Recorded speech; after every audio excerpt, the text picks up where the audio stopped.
Hello student.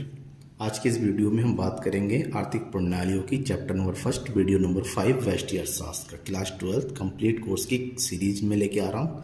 और series में video number 5 channel को सब्सक्राइब कर लीजिएगा पूरे कोर्स के लिए, अपने दोस्तों के बीच में शेयर कीजिए। आज हम बात करेंगे आर्थिक प्रणालियों की, जिसको बोलते हैं इकोनॉमिक सिस्टम।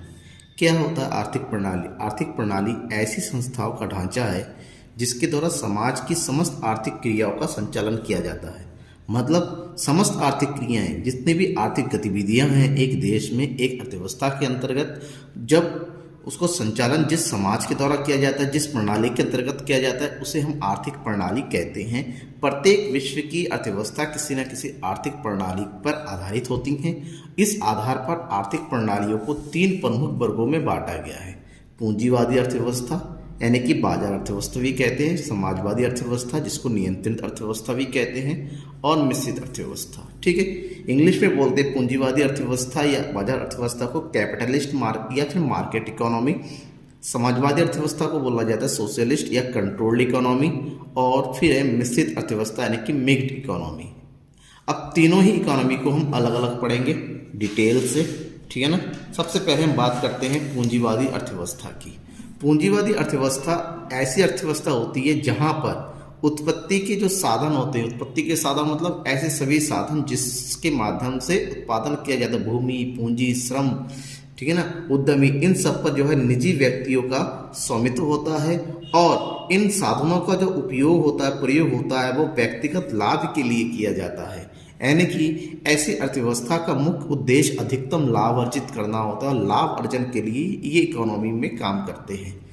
इनकी कुछ विशेषताएं हैं। सबसे पहली विशेषता निजी संपत्ति। अर्थव्यवस्था की संपत्तियां निजी व्यक्तियों के अधिकार में होती हैं, उनके स्वामित्व में होती हैं, चाहे वो निजी व्यक्ति हो या निजी संस्था है। और इसका प्रयोग वो अपनी इच्छा अनुसार किसी भी तरह कर सकते हैं। उनको वैधानिक स्वतंत्रता प्राप्त होती है, उनको कानूनी अधिकार प्राप्त होता है। इन सब व्यक्तियों के पास इनका स्वामित्व उनके जो है आने वाली पीढ़ियों को पहुंच जाता है। ये स्वतः होता है, ठीक है ना। नेक्स्ट विशेषताओं की अगर बात करें, आर्थिक स्वतंत्रता।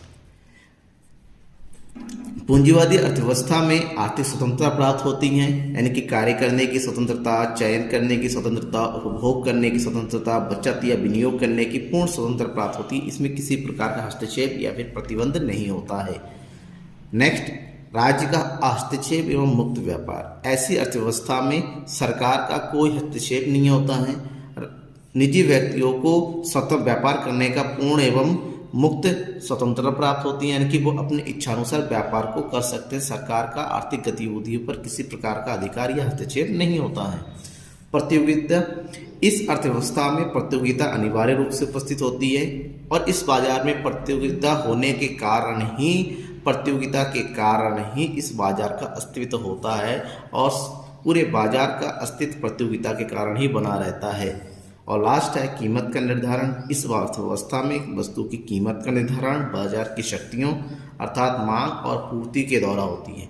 जिस बिंदु पर बाजार की वस्तुओं की मांग और वस्तु की पूर्ति आपस में बराबर हो जाती है, उस बिंदु पर वस्तु की कीमत का निर्धारण होता है, ठीक है ना। यानी कि यह बाजार के अधीन होता है। यह अर्थव्यवस्था में बाजार के अनुरूप ही समस्त क्रियाओं का संचालन किया जाता है। नेक्स्ट अर्थव्यवस्था है समाजवादी या नियंत्रित अर्थव्यवस्था। एक ऐसी अर्थव्यवस्था जिसके अंतर्गत समाज में जितने भी उत्पत्ति के साधन होते हैं उस पर संपूर्ण समाज का अधिकार होता है, संपूर्ण समाज का। और उनका संचालन जो है एक केंद्रीय संस्था द्वारा होती है, जिसको हम केंद्र सरकार बोलते हैं, या फिर सरकार जिसको बोला जाता है। यानी कि पूरे देश में, पूरी अर्थव्यवस्था में जितने भी साधन हैं, उन साधनों का प्रयोग समाज के हित के लिए किया जाता है, और उसका उत्तरदायित्व जो है सरकार के ऊपर होता है कि वो समाज के साधनों का उचित विद्यमान करके उनके लिए जो है आवश्यकताओं की संतुष्टि के लिए आवश्यक जो है वस्तु एवं सेवाओं को जुटाए।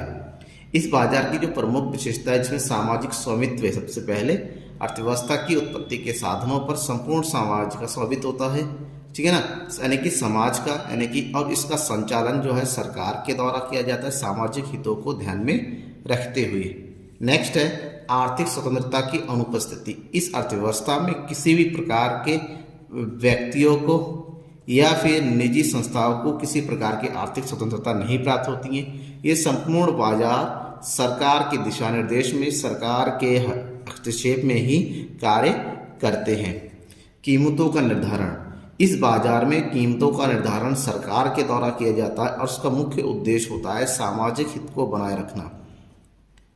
ठीक है ना, सामाजिक हित को ध्यान में रखते हुए सरकार के द्वारा कीमत का निर्धारण होता है ताकि प्रत्येक व्यक्तियों को, जन सामान्य को जो है आसानी से जो है वस्तु और सेवाओं की उपलब्धि हो सके, उनकी कीमत अधिक ना हो।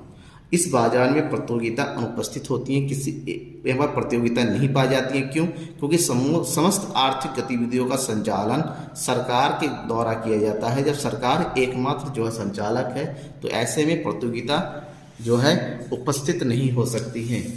और नेक्स्ट है अंतिम, मिश्रित अर्थव्यवस्था।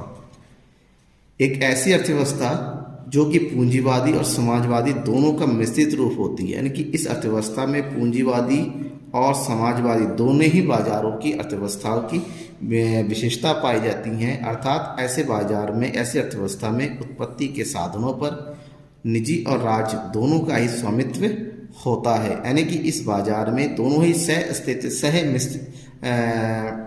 अस्तित्व के साथ काम करते हैं।